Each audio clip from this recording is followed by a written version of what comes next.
Shorty, tu fais quoi? Pourquoi tu chauffes ce glaçon? Allez, ok, on retourne au cœur de ce morceau de glace.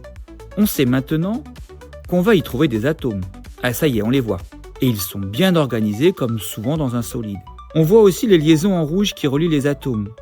Plus on chauffe, plus ils s'agitent et plus ils prennent de la place. On appelle ça la dilatation.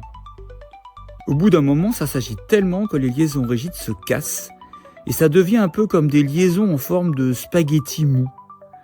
Le solide vient de se transformer en liquide. Dézoomons un peu pour voir ça d'un peu plus près. Comme tout à l'heure, plus on chauffe, plus les atomes s'agitent et plus ils prennent de place. C'est d'ailleurs ce qui se passe dans un thermomètre lorsque le liquide rouge est chauffé par le soleil. Le liquide prend alors plus de place et il monte dans le tube. Fin de l'intermède et retournons à notre liquide qui chauffe de plus en plus. Ça finit par tellement s'agiter qu'à leur tour, les liaisons spaghettis se cassent et les atomes peuvent partir dans tous les sens. Le liquide s'est ici transformé en gaz. Les atomes se choquent régulièrement.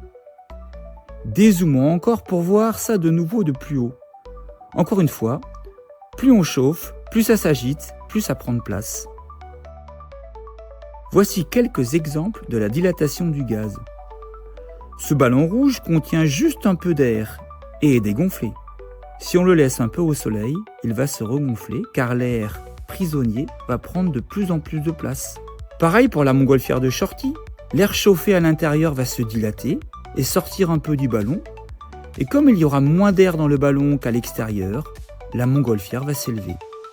Quand ton linge sèche, l'eau liquide qui se trouve dans les tissus va se transformer en gaz grâce au vent et au soleil qui va agiter les atomes et tout va sécher.